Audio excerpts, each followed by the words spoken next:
Magandang araw mga ka-update. Ubani ko ninyo kay maglaag na punta. Nikuyog ko dani sa Guangzhou Parish Day. Kay gi-invite na ang mga foreigner. Kay foreigner man ta diri ay kuyog punta oy. So ito pala yung mga kasama nating Pinoy. And they are welcoming us for their traditional music.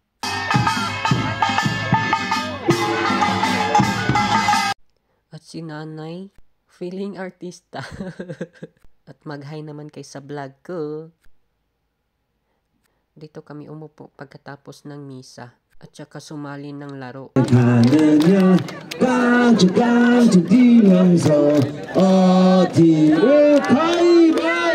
At natuwa kami kasi hindi namin yung alam yung laro.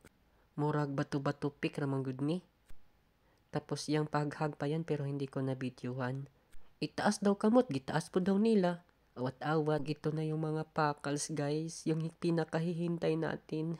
Yung pagkain, pakals. Di kita atrasan mamaya. Naong yung kaon. Di kita pa ulaw-ulaw basta kaon. Muhunat jud ni. Da, lami kayo guys so. Gamay ray kanon, dagan sudan. Unya abig di Pinoy.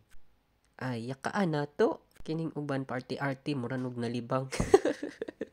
Basta kay nibanat mig kaon dana. After that, we just taking picture for a while. Pinapost gamay. The LRG kayo bay. Siyempre, gitudloan mi dani og chant para sa among team.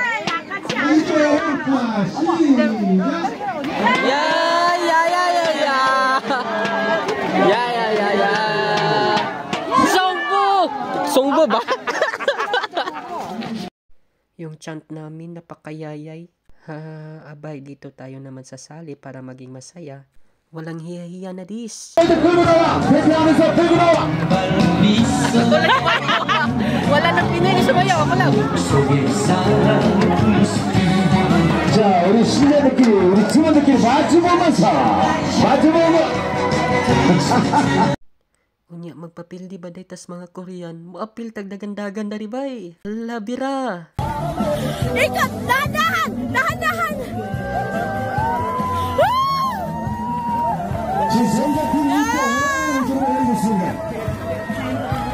Basta sobra pang daming laro niyan. Tapos skip na lang natin. At dito binigyan kami ng mga gift from Oliviang. Wow!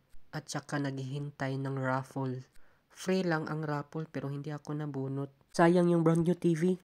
At ayun lang. Uwian na. At dito lang ako.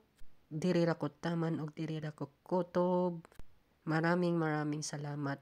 Sana hindi kayo magsawa at mapura. Don't forget to share and see you to my next update. Bye-bye!